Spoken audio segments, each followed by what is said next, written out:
Welcome to Novara Live. Coming up tonight, we've got all the latest on the Peter Mandelson crisis, and my goodness, it goes from bad to worse, including Downing Street handing a dossier on him to the police. The UK media wants you to look at Russia when it comes to Epstein, but is there another rogue state he was even closer to? Peter Mandelson may be in the spotlight over his Epstein connections now, but should people start looking at his old boss, Tony Blair? And since when did being British mean you agree with me and nobody else? I'm Aaron Bastani, and I'm joined on tonight's show by Kieran and Andrieu. Kieran, how are we?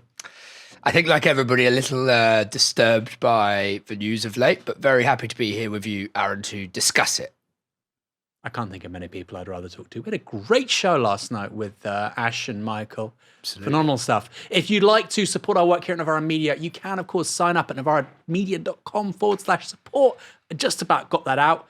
The link to that is in the description below. Help us build a new media for different politics. People aren't holding our politicians accountable like we try to do here at Novara. Go to novara.media/support or novaramedia.com/support.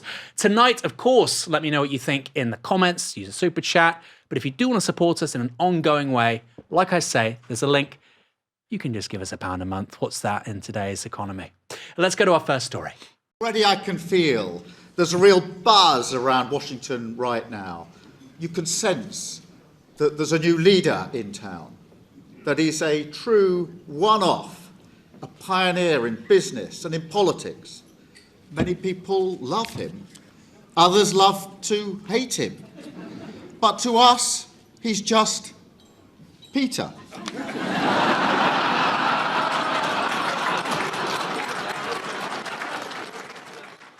That was Prime Minister Keir Starmer speaking in Washington, D.C. just a little over a year ago. He may have been just Peter then, but today, for the Labour government, he's just a nightmare. And that's because the scandal around former US Ambassador and House of Lords member Peter Mandelson's links to the paedophile financier billionaire Jeffrey Epstein only continue to grow. Just before we came on air, the Times political editor posted this breaking news on X. Exclusive: Lord Mandelson will face a full criminal investigation into allegations that he leaked market-sensitive information from Downing Street to the paedophile financier Jeffrey Epstein, the Times has been told. Documents released by the US DOJ appear to show that Mandelson provided Epstein with details of internal government discussions known only to a handful of people at the top of government on at least 4 occasions when he was business secretary in 2009. That, of course, was during the Gordon Brown government. A government source said that Scotland Yard detectives are expected to interview Mandelson and take statements from other senior Labour figures as witnesses, including Gordon Brown, the former Prime Minister. Goodness me. The move, which is expected to be announced shortly, comes less than 24 hours after Scotland Yard said it was reviewing the allegations against Mandelson. The Cabinet Office told the Met that the emails sent by Mandelson to Epstein may constitute criminality.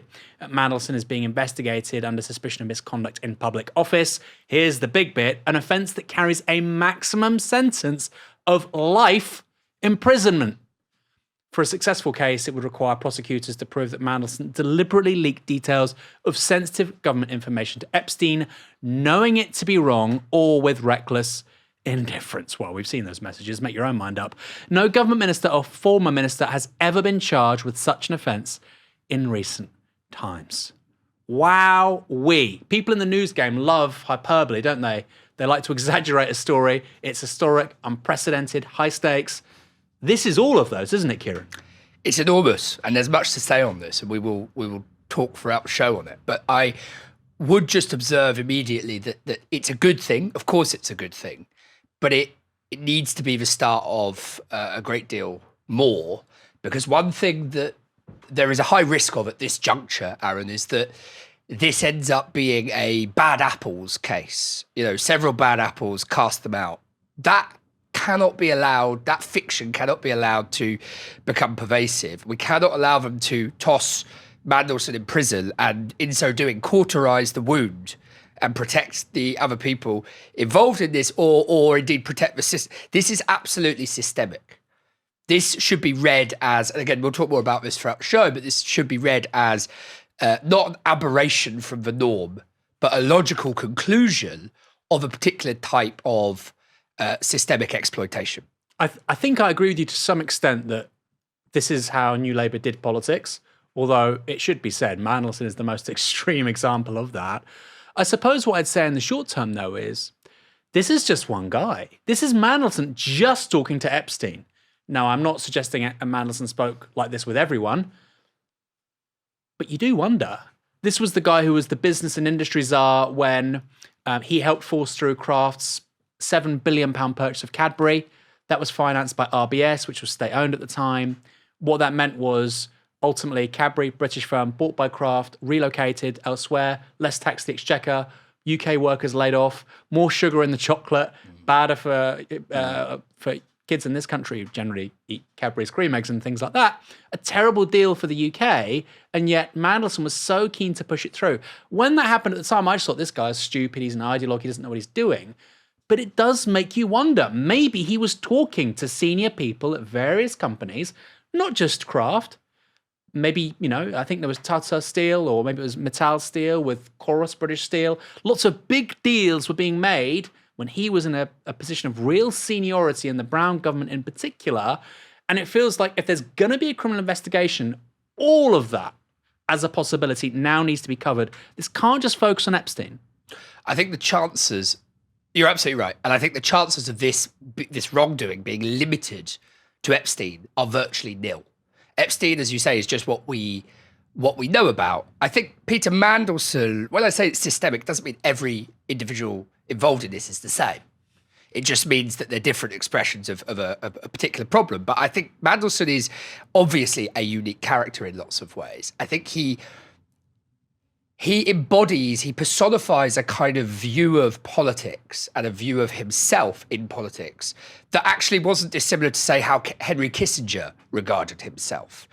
Classy, above the law, above human norms, above traditional values, able to globetrot, able to walk in any dimension with business people, politicians.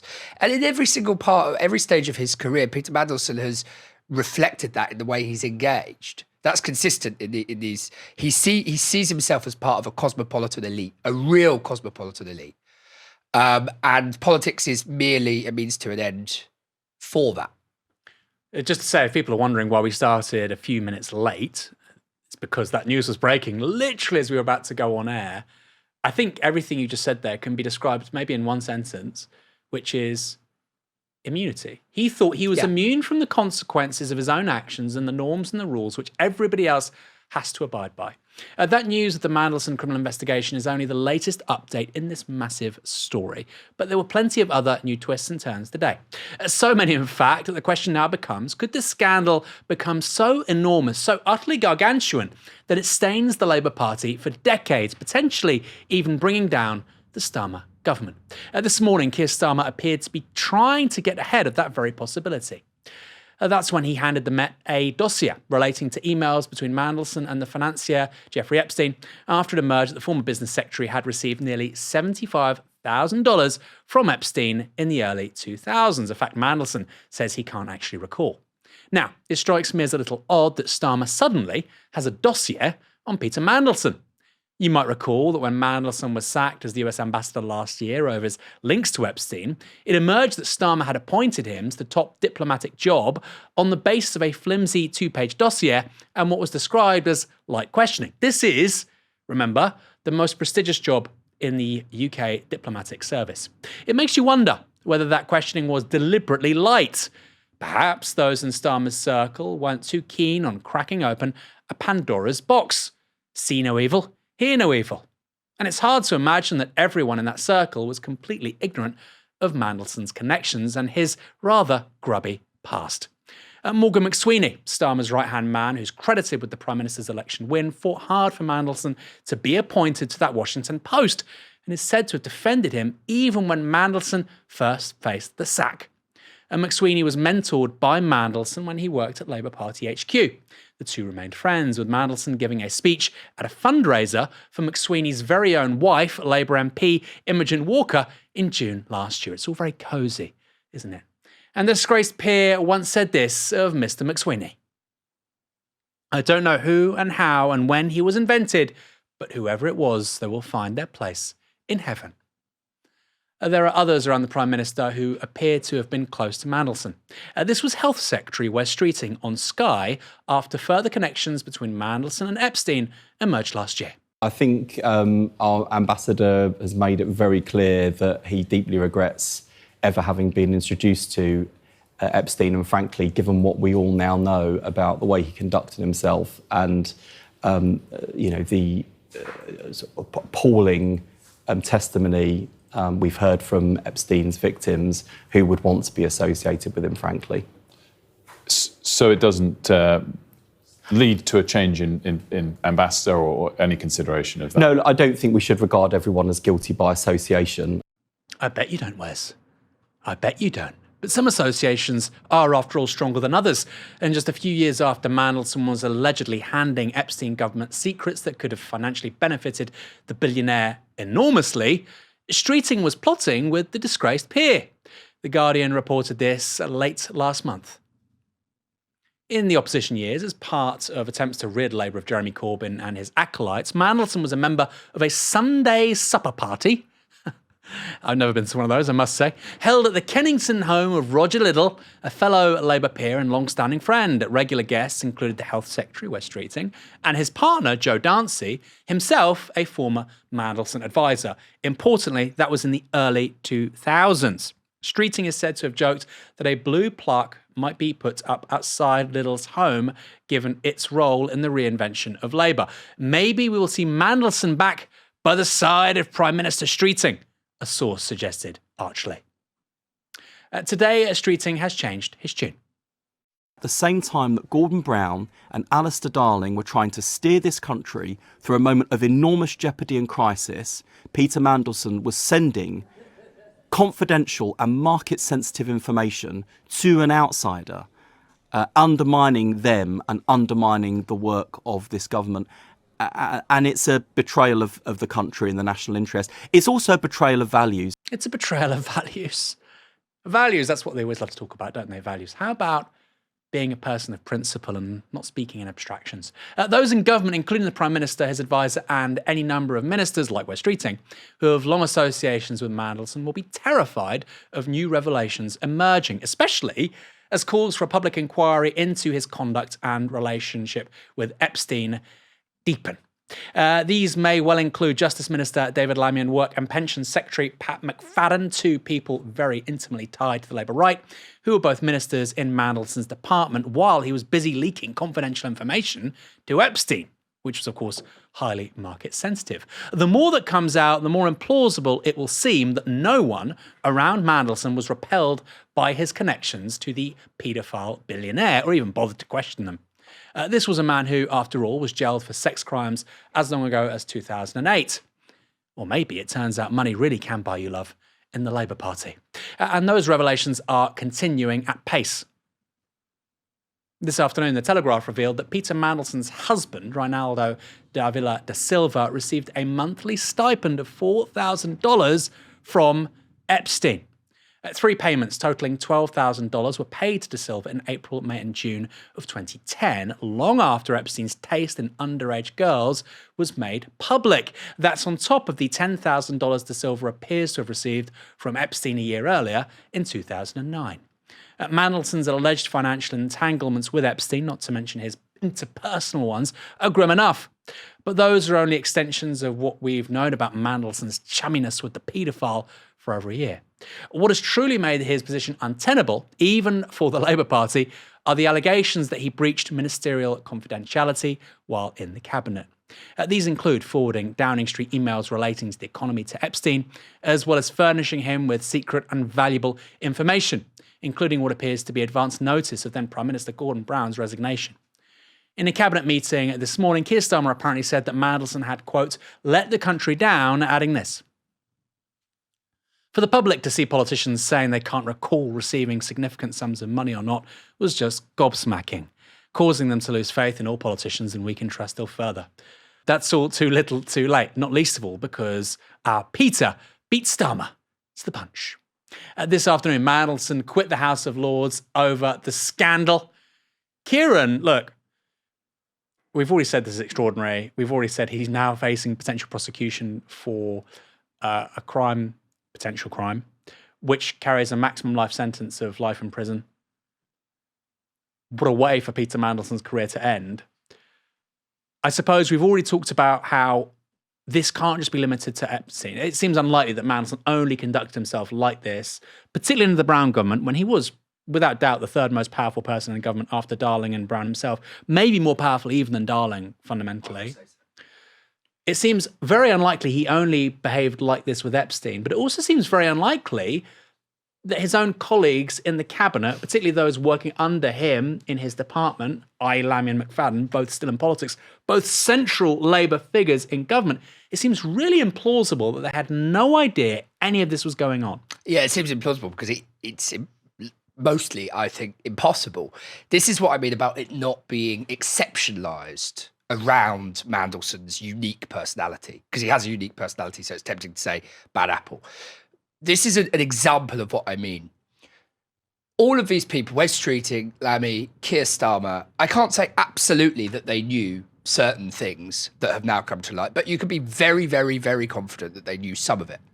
And Keir Starmer talking about losing faith in politics, obviously he's got to say that. He's got to say something. Obviously, Wes Streeting has to go on air and say, "Oh, this is really outrageous. How can you do this?" When Darling was trying to save the country in the midst of he's trying to save his political career. Of course, he's got to say that. The reality is, people aren't as stupid as they think they are. People can see that actually they knew what Mandelson was about when they hired him. They knew what he was about when they put him in position. And it was obvious, to me at least, that this was a ticking time bomb, that this was going to happen at some point, and now it's happened. So what really damages faith in politics is not one ne'er-do-well, not one bad person like Mandelson, as clearly is. It's the system around him that promotes him over and over and over again. And that's what I mean when I say it's systematic. And that is what wears down and erodes faith in politics like nothing else. And also, this wasn't all new. We knew about Mandelson's connections and friendship to Epstein, even after Epstein had been found guilty of sexual assault of a child. There was a photo of them together, right, famously, with a cake. And that didn't stop Keir Starmer. And now he has the temerity to say, we need to be concerned about trust in politics. If you care about trust in politics, don't have somebody as this country's ambassador to Washington when they've had to resign twice from a cabinet in disgrace under Blair and then have remained friends with literally, it sounds almost like a joke, like a satire, literally the most famous paedophile in the world. I mean, maybe don't make that guy this country's representative to Britain's most powerful ally. It's insulting to this country, the people that represent it, taxpayers, our diplomatic service. It's deeply insulting. And by the way, it wasn't like there wasn't somebody already in the job who wasn't very good. Karen Pierce was widely respected. Keir Starmer wanted to get rid of her for Peter Mandelson because he was one of theirs. He's a crony on the Labour right because that's what they do. It's not about competence or talent or the best person for the job. It's about jobs for the boys, constant churn. Get rid of this person. They're not one of mine. Get that person in. And by the way, that's how Mandelson was behaving when he was in cabinet. That's how he was relaying this information to Epstein. If I give you this now, this market-sensitive information now, maybe you can support me later on. Maybe I'll get a job with Deutsche Bank. And before we go any further, huge show yesterday. Did really well. Those guys did an hour and 40 minutes, I think. But if you want to understand the extent of the depravity in the Labour Party, 3 stories in one afternoon. That's important to say. Nobody's been found guilty of anything. But 3 stories in one afternoon. You tell me, if you're watching or listening to this now, if you think this is normal. Yes, we had the Mandelson Epstein story. Dan Norris, a Labour MP who's lost the whip at the moment, he was arrested last April for abduction of a child, sexual assault of a child, a few other crimes as well. The offences relating to children have been dropped. But he was arrested a second time yesterday for a second rape and a third sexual assault and upskirting. And then you had Tulip Siddiq, who was tried in absentia by a Dhaka court, a Bangladeshi court. She had a sentence that was 2 years given to her in November last year for corruption charges. That's gone up to 6 years. Is it normal? Is it normal for your government in one afternoon before 4 p.m.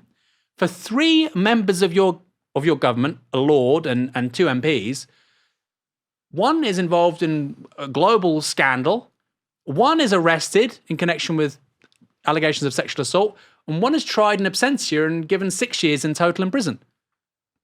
But we're told that these are the competent people and that Keir Starmer only picks the best candidates for Parliament. That's why Faiza Shaheen could never be a parliamentary candidate in Chingford. Give me a break. We're now going to go to a Downing Street statement. This is pretty important. The Prime Minister believes there is a broader need for the House of Lords to be able to remove transgressors more quickly. The Prime Minister regards it as ridiculous.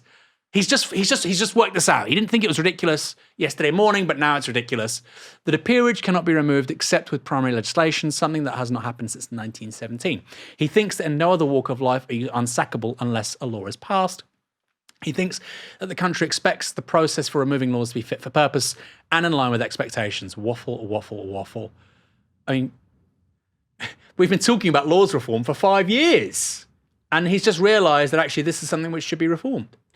Yeah, and again, it's just desperate work. It's desperate work, ad hoc, to try and save a number of political careers around him, and indeed his in the long run.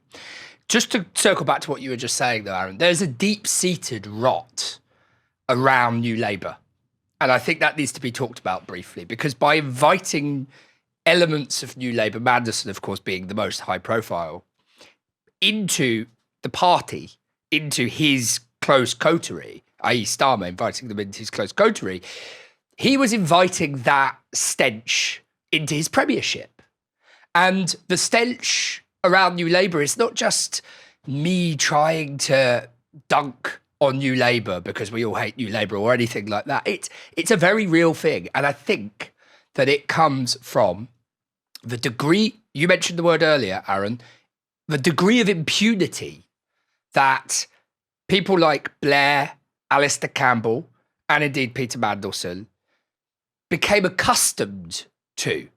When you are part of a scheme to invade a country on what turns out to be completely spurious evidence, and you kill and displace, you kill an estimated 1 million people and displace many millions more, and then you waltz away and you go off into the sunset and you get 24 golden handshakes, of course you are going to think that you have total impunity. And of course, if you're the kind of person who's in the business of starting wars, you are going to think that you can do whatever you want, whenever you want.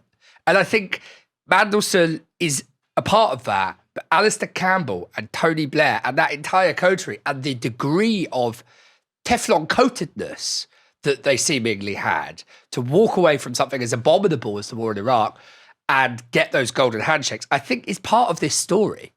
I think that's a really important observation. I mean, Sally Morgan, who's now a Labour peer, she was the political secretary to Tony Blair at the time. She physically, allegedly, she physically stopped the Attorney General from briefing Cabinet about the legalities of the war. They knew there was no argument. There was no legal case because the Cabinet wanted to be apprised of all the information by the Attorney General. But Sally Morgan and Blair and his office knew that if that conversation happened, they would be like, well, hold on, there is absolutely no basis in law or actually just in sort of any sort of political analysis of what's going on in Iraq and the consequences and the level of preparations we made and so on. This is insane. But instead of having to make that political argument, she physically stopped the conversation happening. It's gangsterism. That's how these people have done politics for decades. You know, the story that was covered yesterday about Jamie Dimon, still, by the way, the CEO of JP Morgan, the world's largest bank, Jamie Dimon threatening Alistair Darling, this basically being coordinated by Epstein and Mandelson. I mean, extraordinary. A tax is being proposed on bankers' bonuses by the Labour government. The third most powerful person in that government is relaying, basically in real time, information, having a conversation with a billionaire financier to stop it. He's the third. He's not a backbencher. He's the third most powerful person in the government, trying to stop it. Okay? It boggles the mind that could happen. It truly boggles the mind. But like I say, this is how New Labour did things. You know, there was a war between Brown and Blair out in the open for 10 years. That's how it made sense. And there's a detail relayed by Faisal Islam, the economics editor at the BBC.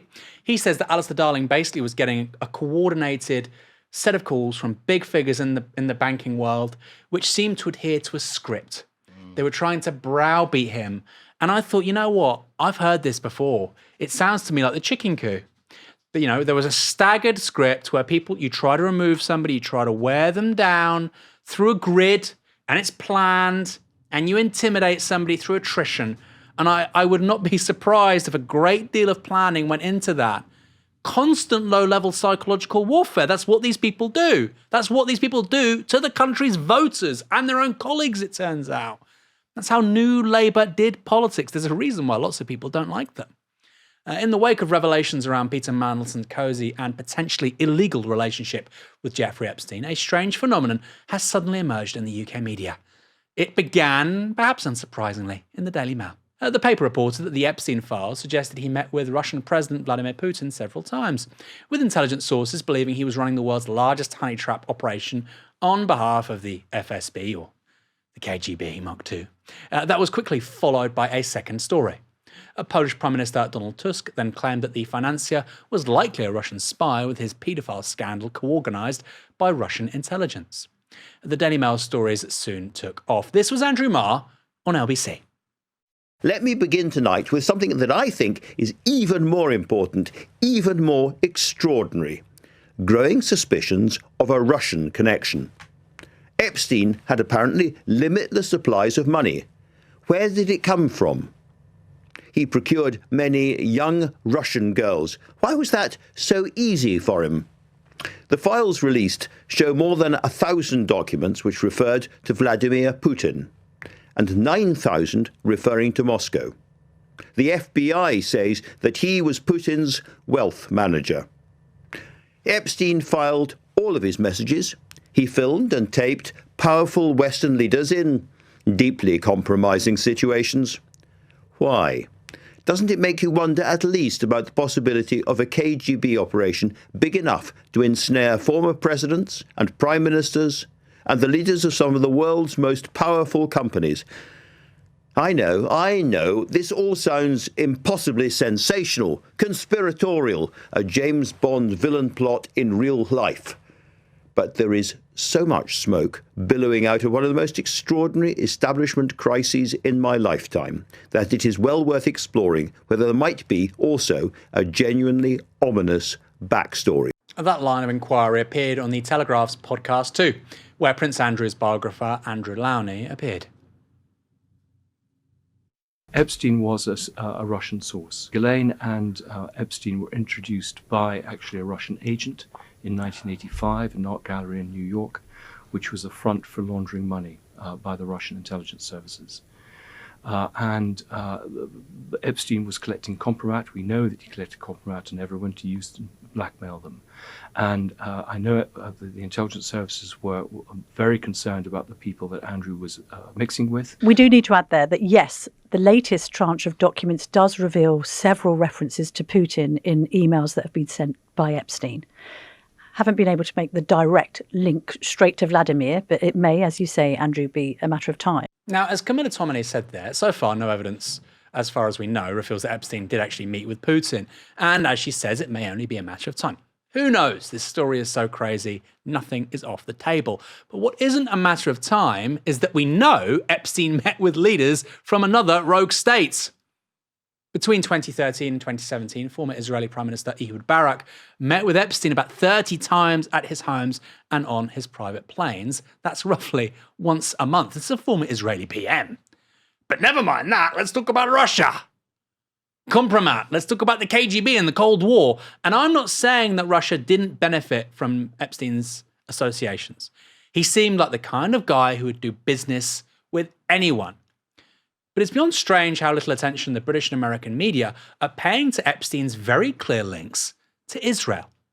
And despite the fact that the paedophile billionaire literally bought the T-shirt, this is Epstein on his private jet in an IDF sweatshirt sometime before 2019. But no, look over there. Or how about this? The claims that Epstein, as well as his sex trafficker partner Ghislaine Maxwell, were Mossad spies have a long history, along with the claim that Ghislaine's father, disgraced British newspaper magnate Robert Maxwell, worked for the agency before his death in 1991. That's when Israel gave him a high-profile state funeral. Those claims are repeated by some FBI sources in the papers, though it's not clear how reliable they are.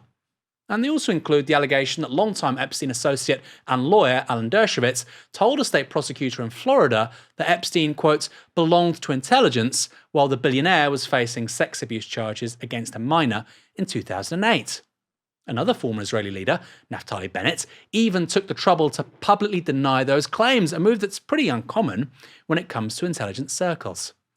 But for the real evidence of Epstein's intractable relationship with the Israeli state, you don't need to look much further than Dropsite News, who've been scrupulously documenting the links shown in the files between the billionaire and Tel Aviv. Like how an Indian billionaire contacted Epstein to ask for help in fostering links between India, Israel, and the United States in 2017. Or how, in 2011, Epstein arranged a secret meeting between Israeli Prime Minister Benjamin Netanyahu and JP Morgan while Israel was developing its vast Leviathos gas fields. All about the time Epstein pursued the Swiss Rothschild Bank on Israel's behalf in order to secure funding for what is the country's now vast cyber weapons empire. That's just 3 of at least a dozen stories Dropsite have published concerning one of the world's largest banks, energy, the internet, high technology. Huge stories, a huge importance, and yet they've not been picked up by anyone in the mainstream media. But never mind all of that. Look over there. Let's talk about the KGB, Russia, and call girls.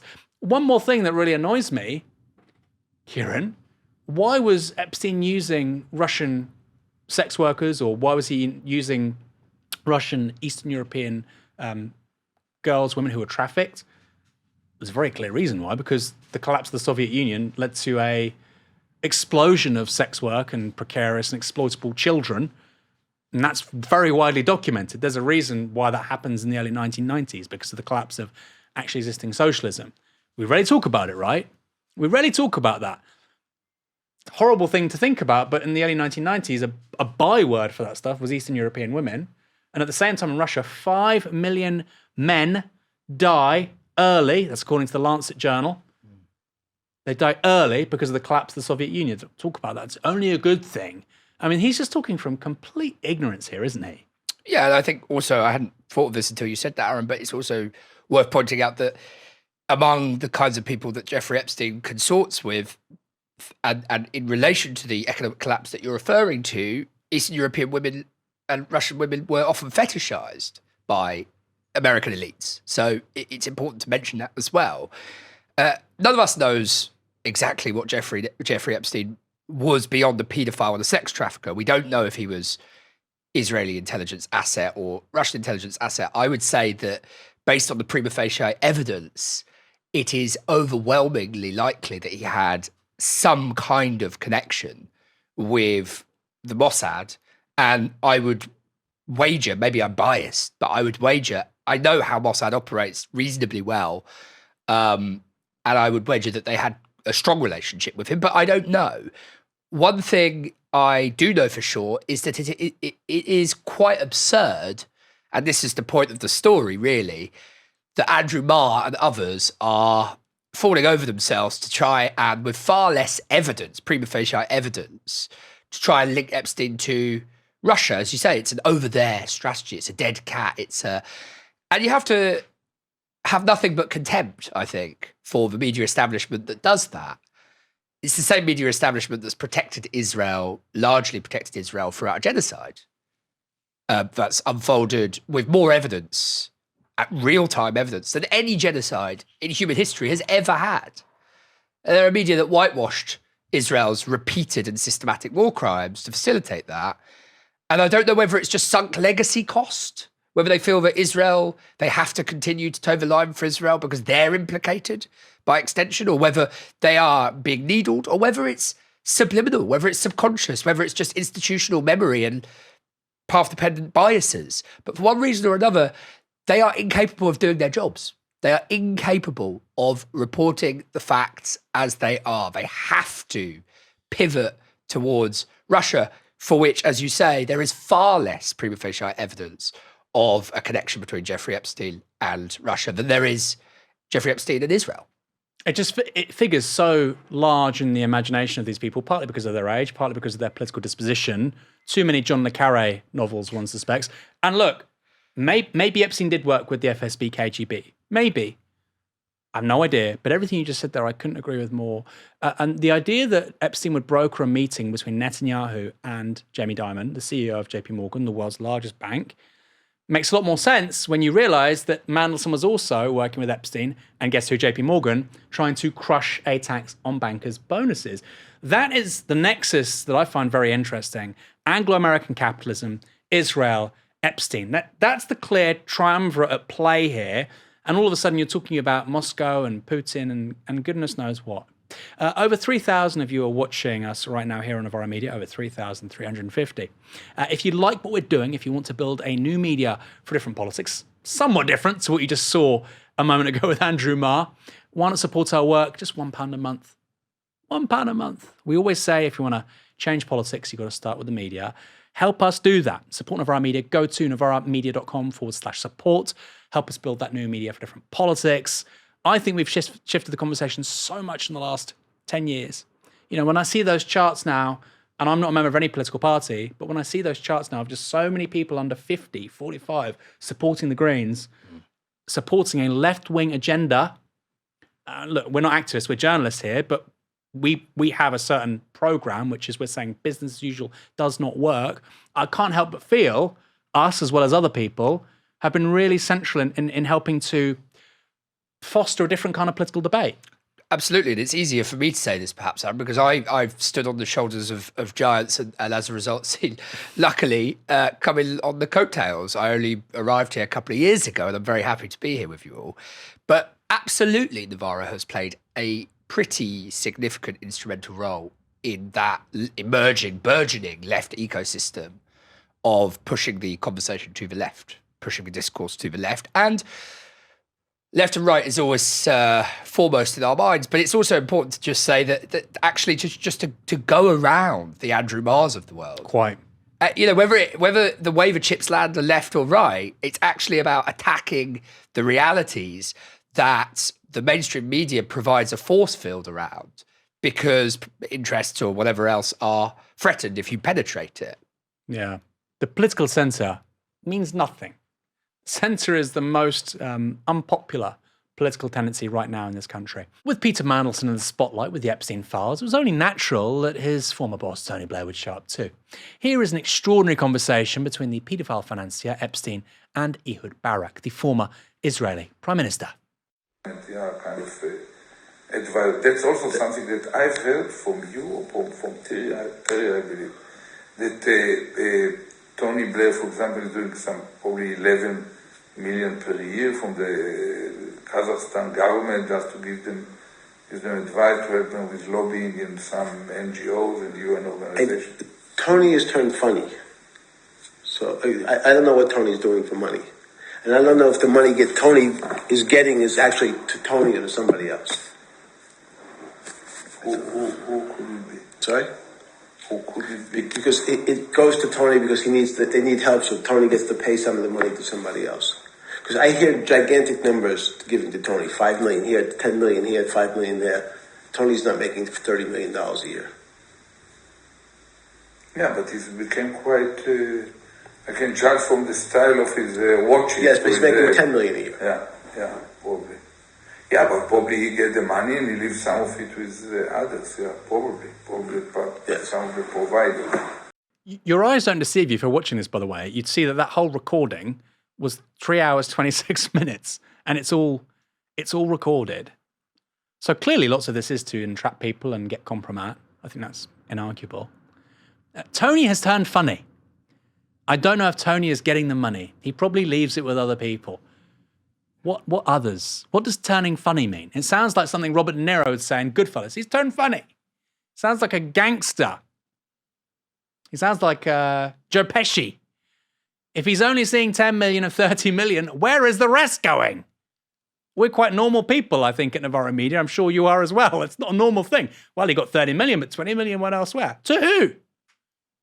Or at least, where did Epstein think the rest was going? That's the important question to ask.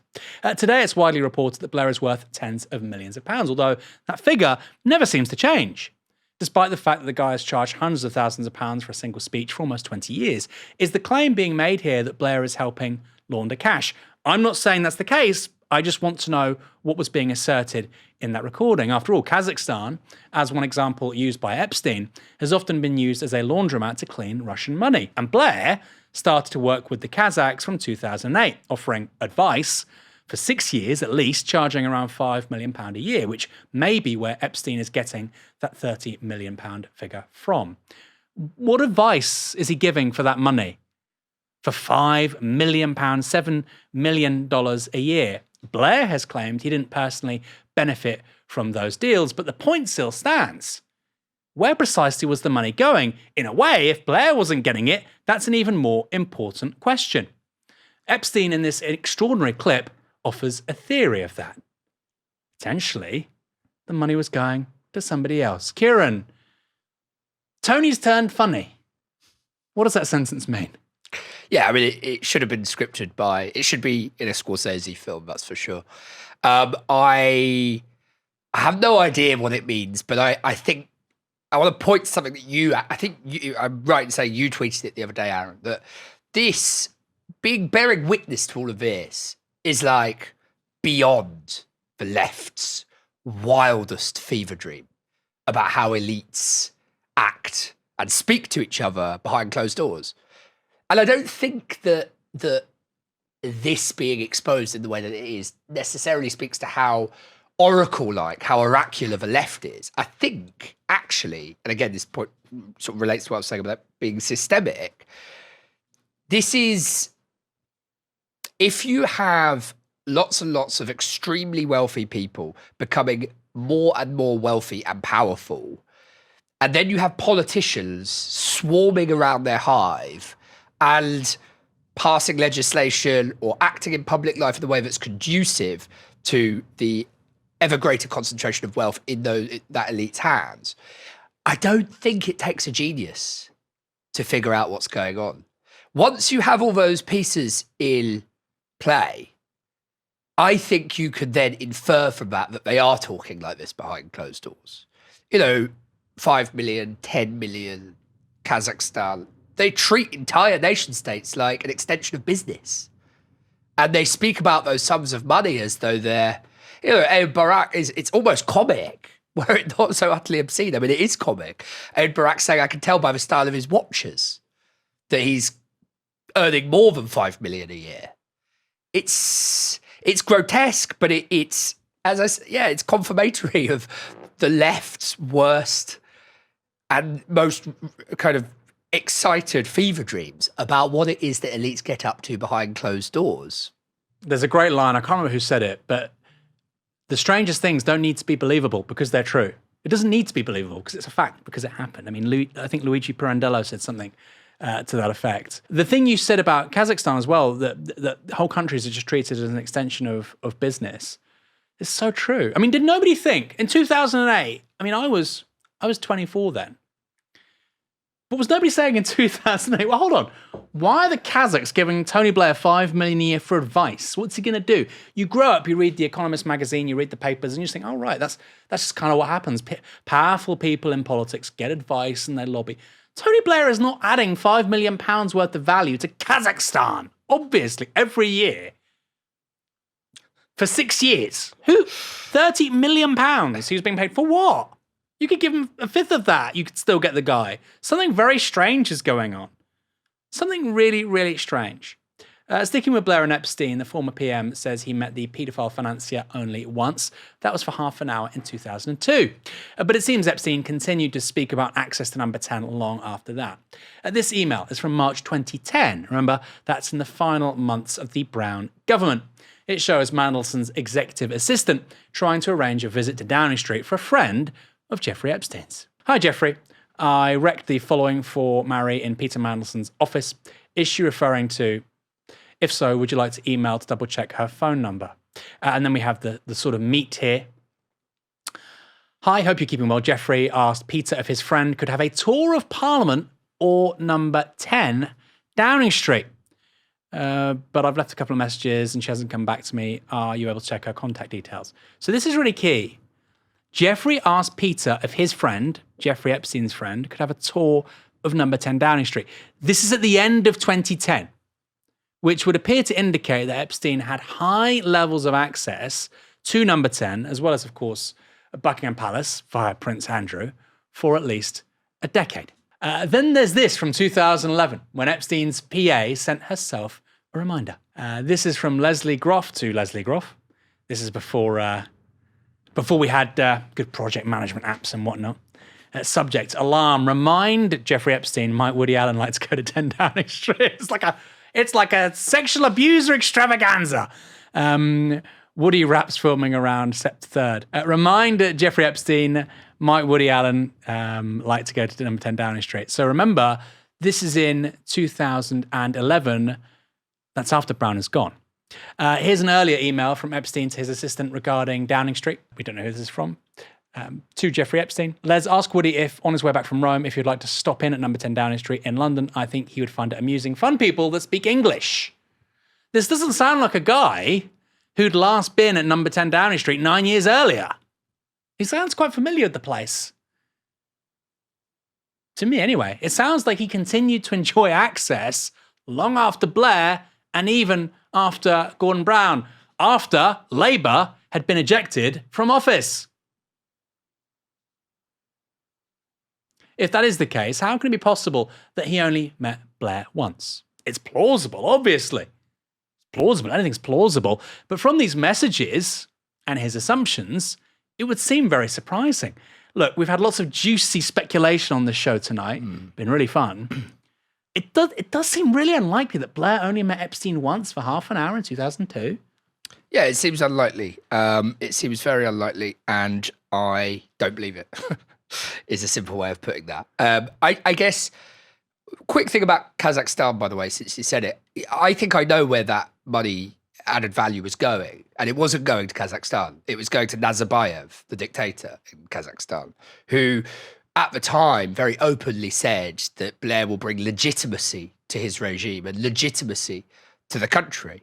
And the reason I think it's worth mentioning that is not to just be like, oh, I know that, his name was Nazarbayev. It's that Blair went to war, remember, to circle back to what we were saying earlier. Blair went to war 5 years before he started his relationship with a brutal dictator called Nazarbayev. It wasn't as brutal as Saddam Hussein, we have to say that, but he did lock up his opponents, he did torture journalists and so on, and it was a one-party state. We went to war in Iraq and killed 1 million people. Yes, of course, because of spurious WMDs, but also because of human rights and liberal democracy and all of those things that were going to flourish in Iraq. So for Blair to then be consorting with Nazarbayev, taking his money, conferring legitimacy upon his brutal regime, and not just Nazarbayev, Paul Kagame in Rwanda, another tyrant towards the end, at least, of his tenure, it just exposes how utterly redundant any kind of Blairite claim to visional principles in international relations were. So yeah, I think very likely he had a deeper relationship with Epstein. And I just say, of course, we're talking about this in a very kind of matter-of-fact way because we have to. We've got to analyse it. And there are moments that are funny, the Woody Allen stuff, the Ehud Barak stuff. But underneath, of course, all of this is a very, very ugly story about totally vulnerable victims who were just treated like cattle and hung out to dry. I mean, including Virginia Giuffre, right? And she alludes to horrible sexual assault at the hands of a quote-unquote prime minister. People can draw their own conclusions, but there's only one prime minister that stands out in these in this data so far. Yeah, you can draw your own conclusions there. UK libel laws probably needs reform, right? Let's go to a comment here at Solly87 £5. Remember the days when Starmer and his Labour cadre talked about probity in public office? Tory sleaze, remember that? It turns out New Labour does politics the same as the Tories. I think they're worse. I do think they're worse. Because the good thing with the Tories is they just want money. They just want money. And there's a lot more money to be made in business than politics. For some reason, the status-obsessed Labour right, they can't get enough of both. I think that makes them worse. I really do believe that, by the way. I said this before. I said Starmer's worse than Boris Johnson because Boris Johnson lies and says, well, I'm kind of lying. Starmer lies and says, look, I'm I'm an upstanding person. I'm incredibly virtuous. I know which one I prefer. Boris Johnson went because of lying about lockdown and cake, right? I don't mean to demean the story. It was about he ate a cake during lockdown, right? And then you had the Chris Pincher stuff and whatnot. But to go back to what we were talking about 20 minutes ago, in one afternoon, an MP is arrested for a second count of rape and a third count of sexual assault. Another MP is tried in absentia, gets 6 years in Nick in Bangladesh. And you have Mandelson, who was appointed as this country's ambassador to Washington. That, as a day for Starmer, is worse than any day for Boris Johnson. And the reason why broadcast media doesn't say that is because they're New Labour. And that was the problem for Corbyn, by the way. The problem for Corbyn and the left more generally is that the right supports the press, supports the right, rather. The press supports the Tories, broadly speaking. Some exceptions, sometimes that every 20 years, the Sun and the Times back, a Labour figure they perceive as being okay, like Blair or Starmer in 2024. But broadly speaking, the print industry, the press supports the right, the Tories, and broadcast, ITV, Sky, most of the BBC, they support kind of centrist New Labour politics. Could be Blair, could be Cameron, definitely not Jeremy Corbyn. And that was the problem for the Labour left. And because broadcast people, I've met these people, I know, because broadcast people are New Labour by instinct, they give a lot of this stuff a free pass. So, it's only sleaze when it's the Tories. What does it mean to be British? The answer historically was very straightforward. You were British by virtue of being a subject of the Crown, and if you lived in the territory known as the United Kingdom of Great Britain and Northern Ireland. Obviously, the issue of religion was central, especially for Ireland. But in any case, the population of the British Isles was, until relatively recently, almost entirely northwestern European. Now, obviously, Britain has been subject to multiple invasions and occupations, the Romans, Saxons, Normans. English itself is a hybrid between Latin and Germanic languages. But this idea of Britain and what it means to be British was settled for the best part of 2 centuries. That was until the New Labour years, at which point being British became about values like fair play and tolerance. So presumably, if you had those values, you were British, and if you didn't have those values, you weren't, which strikes me as stupid. You're a bad person, therefore you don't enjoy the same status as me. Seems like a dangerous place to be. And this debate has been reanimated once again with Labour MP Jeevan Sander writing this article in the New Statesman. Matt Goodwin isn't very British. Of course, Matt Goodwin being the Reform candidate in the ongoing Manchester, Gorton and Denton by-election. Now, before I go on, it's important to say where Sander is correct. In that article, he writes that just 6% of white Brits believe you can only be British if you are white. That's correct, and exposes the idea of ethno-nationalism as an insignificant one in the wider public consciousness and debate, regardless of how insane X is or what Elon Musk wants you to think. But then he goes further, claiming one's Britishness is actually tied to how closely one approximates a series of ideas that Sander himself happens to believe in. At the conclusion of that piece, Sander writes this: I'm proud to be British. I'm proud of our Britishness that is found in our shared values, our diverse communities, and our evolving culture. Britishness is not written in our DNA. Matt Goodwin doesn't get this, and that's why he isn't really very British at all. So here's where things get stupid, and I think really counterproductive. It's one thing to say that Jeevan Sander, or me, or Kieran, are as British as Matt Goodwin. Legally and politically, entirely correct. But it's quite another to say we're more British than him. Why do I say that? Because it's claims like this which generate grievance and racism. None of my grandparents were born on this island. I'm going to say to a person whose family here stretches back thousands of years, I'm more British than they are. Really? The same? Fine. But more? You think a white British person can go to Iran and maintain they're more Iranian than people whose families have been there for thousands of years because they can read Rumi? Because they can cook a mean gourmet sabzi? Because they like Greco-Roman wrestling? And if you make Britishness contingent on believing certain things, think for a minute about the implications that has for free speech and freedom of opinion. Don't support the monarchy? Well, you aren't really British. Want to scrap the House of Lords? The same. You support the right of people protesting in support of Palestine? Why do you hate this country so much? You might as well be a foreigner. Ultimately, it's a stupid series of talking points that only aggravates a sense of grievance and leads to reactionary political positions. And it got me thinking about the Green candidate in Gorton and Denton, Hannah Spencer. You had a ton of accounts over the weekend saying she wasn't really working class because she's posh. But she left school at 16. She is a plumber with Eon. But what these people said is that she's not really a plumber because she's a Green candidate. Kieran, this is going to sound strange, but there's a strand running through both of these. You're not a real plumber because you're a Green Party member.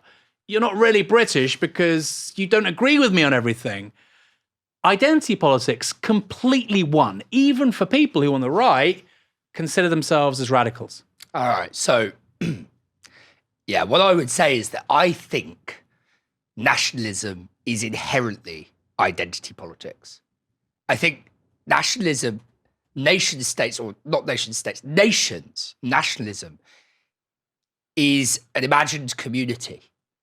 A nation is an imagined community, and only when enough people imagine along the same lines, have the same pictures in their head, when you give them the prompt England or France or Iran or Palestine, for that matter, only when enough of them have the same pictures in their head roughly is the nation in some sense real. That's why trying to define Englishness or Frenchness or Palestinianness, Iranianness is a bit like trying to catch water in a net for me. I struggle with it. I've always struggled with it. The class thing, Hannah Spencer, I think is much more clear cut because I think it's much more grounded in the material reality. Now, of course, that's not to say nations are just these kind of non-poor, amorphous things that don't really exist. Of course they do in some sense, but only when enough people subscribe to the same idea of the imagined community do they. They emerge out of material reality. They emerged out of the 19th century. They emerged out as a response to industrialization and urbanization, all those things, and they became the central organizing unit. So they're very real, powerful things. But what constitutes in and out within the conception of the nation, to me, is, as I say, a bit like trying to catch water in a net. And just briefly, Sanders' point there is a little bit of the kind of Paddington view of British history, liberal cope slightly. All nation states are a mixture of civic and ethno-nationalist. There can be more civic nationalists at different moments in their history. There can be less civic nationalists, more ethno-nationalists. They all exist on the spectrum. They're not exact types. You can have political architecture that is auspicious for civic nationalism. Indeed, they have it in the United States. They have it in France. It's and they have it here, but to a different degree. It's very much about, do you subscribe to our values? These are our values. Here's a dinner list. Do you subscribe to them? If you do, you're in. If you don't, you're out. That's the kind of fault line of exclusion, inclusion. And yeah, that's the political architecture, but embedded within the society and the way the society actually operates de facto, there are always going to be ethnic and ethno tensions. Do you think it's politically helpful for a brown, and I say this as a guy who's half Iranian, by the way, do you think it's politically helpful for a brown Labour MP to say to white people, I'm more British than you are? Not, I'm as British as you are, which, by the way, I believe, that's my view. I'm more British than you. Do you think that's helpful? I think it's stupid, but not because I think it's provocative. I think it's stupid because I think it's like, how long is a piece of string? I agree. Listen, I'm willing to be pragmatic. I agree with what you said, actually, and I wouldn't say it if I didn't. Let's just say we're as British. Why do you have to say you're more British? And the flip side of saying you're more British is, I think, rooted in what I said a minute ago about the Paddington view of British history. There's much to love about aspects of British. There's much to not love. And so just saying this is Britishness, we're inclusive, and anybody who isn't inclusive isn't, that's liberal cope. That really is liberal cope. The thing is, once you start saying, I'm more British than you are, well, the other dude can say the same to me, right? Some white British guy can say, none of your grandparents are from here. My family's been here thousands of years. I've done 23andMe. I'm more British than you are. And I say, look, my view is when people say that to me, I hear it all the time. I said, mate, knock yourself out. whatever makes you happy, right? I don't mind. Legally, we're both the same. We're treated equally under the law. That's what I care about. I've grown up here. I know no other culture.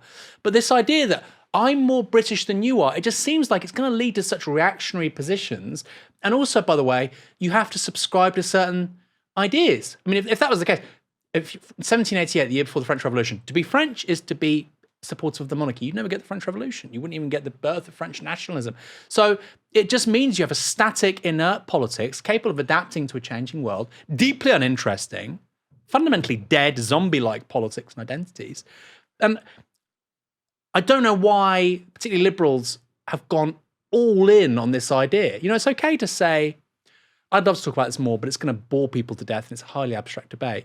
But it's okay to say, look, this guy thinks there are people out there, they think they're way more British than me. Just knock yourself out. Go for it. Why unless they're hurting me or undermining my safety or why should I ultimately care? And I do just feel like, look, this isn't some random dude off the street. This is a brown South Asian heritage Labour MP. It's almost like he's trying to wind these people up.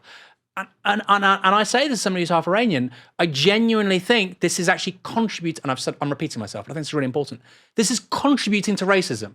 When you say to white British people, I am more British than you, it is outlandish because they could say, well, if I go to India and I start saying to Indians, I'm more Indian than you, they'll laugh in my face and mock me. Why can't I do the same to you? And to me, it just means a more fragmented, hostile, thoughtless political debate. And here's the final bit. It's about the privatization of identities, right? Which again is about this liberal cope. And it goes back to the point about the Green candidate in Gorton and Denton. You are this thing if I think you are. Not, okay, objectively, a person who leaves school at 16 and becomes a plumber, objectively that person is a blue-collar profession, right? No, we've privatized that stuff. No, it's what I think, right? You're British if you adhere to what I think. And there is no possibility of a socialist or collective politics if we decide that actually all identity, all obligation, all responsibility is privatized. No, we have to have some shared concepts. Otherwise, in terms of building a broader sort of political vision for the future, it's impossible. We're going nowhere. It seems wholly antithetical to me as a socialist. Yeah, and I'm not going to add a great deal. I would just say that the I'm more British than you sounds to me a bit like my dad's stronger than you. Or, you know, as Louis Borges said, where I'm coming from, as Louis Borges said of the Falklands War, it was two bald men fighting over a comb. You know, I'm not interested in who's more British, to be honest with you. I'm just not. And again, I read it as my dad's stronger than you. I think that broadly I agree with you. I think that the Matt Goodwin types, you know, they are playing quite an insidious game, obviously. And by trying to weaponize, by trying to disinclude certain people or exclude certain people from what counts as part of the British nation or otherwise, I think that they are presiding over a very clear political programme that risks becoming much more serious than just a kind of, you know, frank exchange of remarks or views.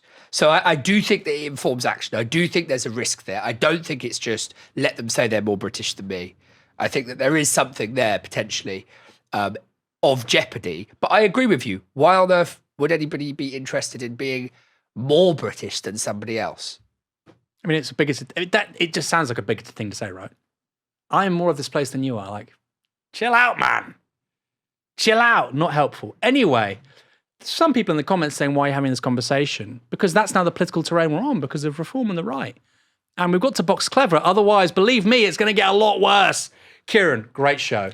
Yes. Fabulous show. Although, of course, some of the things we're talking about, anything but fabulous. Any final comments on these Epstein revelations and what you think might happen next? The week is still young. It's only Tuesday. I suppose my overarching observation is that I'm going to link it to Gaza, actually, quickly, that both Hind Rajab and Virginia Giuffre are victims of a transnational oligarchy in very different ways. They're victims of a transnational oligarchy that commodify all of human life and nature and regard people as means to ends, whether for profit making or for gratification and entertainment. And Yeah, it's a tragic state of affairs. It's a tragic state of affairs. And I think scrutinising what happened and not seeing it as bad apples, but seeing it as part of a systemic problem is the only way forward. I do wonder, if Mandelson gets prison time, and this is just hugely, I'm throwing this out there to you guys. If Mandelson gets prison time, it does feel like, Tony, TB. That glass shatters, right? If one of them can go to prison, why can't others? Why can't TB go to The Hague? If they get him for this, we don't know what this is, but let's say he's got some kind of associations, dodgy dealings going on. It will be Al Caponism. It will be getting Al Capone on tax irregularities rather than the many murders he committed. We're talking metaphorically, of course. We're not suggesting, or by historical analogy, we're not suggesting that anybody's murdered anybody, of course. I was referring to Iraq. Yeah. So you're right. Yeah. We call them excess deaths in polite excess company. deaths. That's how we describe a war which led to maybe 1 million people dying. Thank you, Kieran, for joining me, and thanks everyone for tuning in tonight. Come back tomorrow for another live stream at 6 p.m. For now, you have been watching Novara Media. Good night.